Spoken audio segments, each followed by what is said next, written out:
अच्छा स्वामी जी देखिए, lungs capacity घटने से अक्सर लोग जो है लो एनर्जी की शिकायत करते हैं, कई बार चक्कर और सुस्ती की भी शिकायत करते हैं। तो इस तरह की सिचुएशन से कैसे बाहर आना है?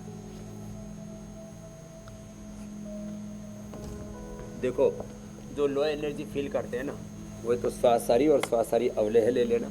और सबसे अच्छा ये च्यवनप्राश अवले है। बूढ़े च्यवन ऋषि ने खाया और बूढ़ा च्यवन ऋषि भी जवान हो गया।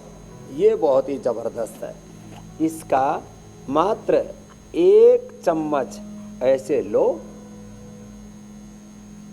चम्मच था नहीं, तो हमने तो अंगुली से काम कर लिया। लो एनर्जी फील नहीं करेगी। थोड़ा शिलाजीत ले लो, यहाँ शिलाजीत रखा है, लिक्विड शिलाजीत, स्वर्ण शिलाजीत, शिलाजीत कैप्सूल, थोड़ा केसर रखा है, और इम्यूनोगिट गोल्ड करके मैंने गोल्ड खा लो सुबह सुबह, जैसे मैं खा लेता हूँ।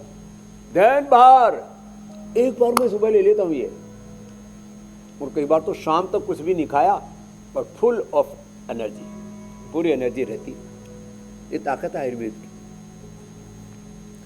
और अगर आपको रोजाना देख लिया जाए तो उससे भी स्वामी जी एनर्जी रहती है। एक एक जड़ी बूटी में, इसीलिए हमने 7:56 पर रोजाना एक कार्यक्रम रखा हुआ है। पूरी ताकत आ जाएगी।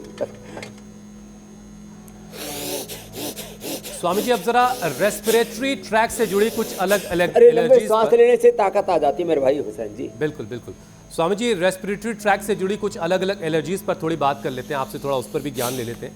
आप जैसे स्वामी जी साइनस है या फिर टॉन्सिल की परेशानी इस मौसम में ये भी काफी होता है, योगाभ्यास के साथ साथ 2 कारगर उपाय भी इसके लिए जरा एक तो ये दिव्य धारा है, ऐसे नाक में लगा लो, थोड़ा लग भी जाएगी, 1 घंटे तक असर रहता है इसका। ये नेचुरल इनहेलर है, इसमें देसी कपूर है, पीपरमेंट है, अजवाइन सत है, लौंग का तेल है और यूकेलिप्टस ऑयल है। ये छोटी छोटी शीशी बहुत महंगी महंगी बेचते हैं चाइना वाले, कोरिया वाले, हमने तो बहुत सस्ती दे रखी। एक फिर छोटे छोटे उपायों में दूसरा उपाय है भस्त्रिका कपालभाति के साथ यहाँ से दबा लें, ये बड़ा ज़बरदस्त है, इससे गला एकदम खुल जाता है।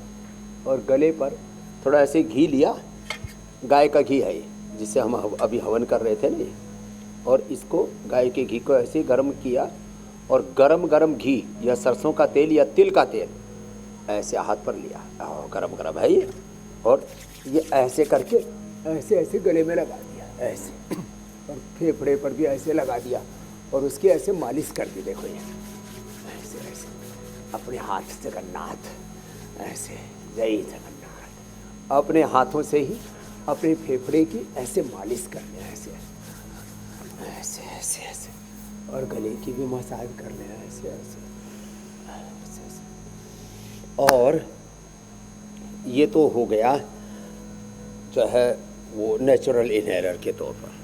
फिर अणु तेल, सरसों का तेल या गाय का घी या बादाम रोगन गर्म करके डाल दें नाक में, उसमें थोड़ा सा अजवाइन, थोड़ा सा सेंधा नमक, थोड़ी काली मिर्च, लौंग डाल करके एक बार उसको हल्का सा पका ले, फिर छान करके नाक में डाल। अणु तेल, तिल का तेल, सरसों का तेल, बादाम रोगन या गाय का घी ये नाक में डाला, ये तुरंत राहत देता है। फिर टॉन्सिल के लिए तो बहुत ही अच्छा त्रिकुटा चूर्ण, त्रिकुटा चूर्ण और उसमें बहेड़ा और मिला लो, त्रिकुटा 20 ग्राम, बहेड़ा पाउडर 20 ग्राम, और फिर उसको शहद से चाट लो, सारे टॉन्सिल गायब। हमारी पूज्य माता जी ये चोले की राख या यज्ञ की जो भस्म है, राख है, इसको लेकर के अंगूठे पर लगा करके गले को दबा दिया करती, उससे टॉन्सिल एक ही दिन में ख़त्म हो जाते थे। या ये जो एक दिन हमने बताया था अपामार्ग, अपामार्ग या बबूल की छाल, उसको अच्छे से उबाल लो और उसको गरारा कर लो। या 100 ग्राम एलोवेरा, उसमें 10 से 20 ग्राम कच्ची हल्दी, 10 से 20 ग्राम अमरूद के पत्ते अच्छे से उबाल लिया, और उबाल करके उसको, उसमें पान का पत्ता और मिल जाए तो वो भी 5-10 पत्ते डाल देना, कूट करके उबाल लेना अच्छे से, और फिर उसको छान करके गरारा कर लो। जिनके गले पूरी तरह से बैठ गए थे, मैं 2-3 तो एंकर्स को जानता हूँ, अभी यहाँ इंडिया टीवी वाले एंकर नहीं थे उसमें, जिनकी बोलती बंद हो गई थी, आवाज़ नहीं निकल रही थी, बड़े पत्रकार हैं इस देश के, मेरे पास आए, बोले जी वो न्यूड्यूल हो गए और लोग कह रहे गला काटना पड़ेगा, हमारा तो कैरियर खराब हो जाएगा और हमारी पहचान ही खत्म हो जाएगी, गला खत्म हुआ। तो मैंने कहा नहीं, कुछ नहीं होगा, यही गरारा करवाया, फिर यही 100 सारी ब्रोनकोम दिया, नस्से करवाया, लंग बस्ती करवाई और बस ठीक हो गए।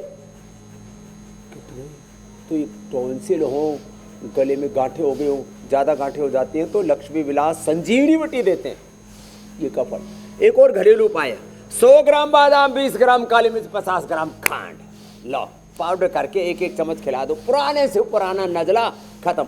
नहीं तो नजला बालों पर उतरता है तो बाल सफ़ेद, आंखों पर उतरता है आंखों में मोटा मोटा चश्मा, नाक पर उतरता है तो नाक टेढ़ी मेढ़ी, राइनोराइटिस, साइनोसाइटिस, पता नहीं क्या क्या सब, शरीर में कफ बढ़ता है तो मोटापा, और अच्छा स्वामी जी, आप समझ में आ रहा है कि सरकारों ने जो शरीर में गांठें, गले से लेकर के पूरे शरीर में जितने भी गांठें हैं ना, ये कफ के कारण से होते हैं मेरे भाई हुसैन जी।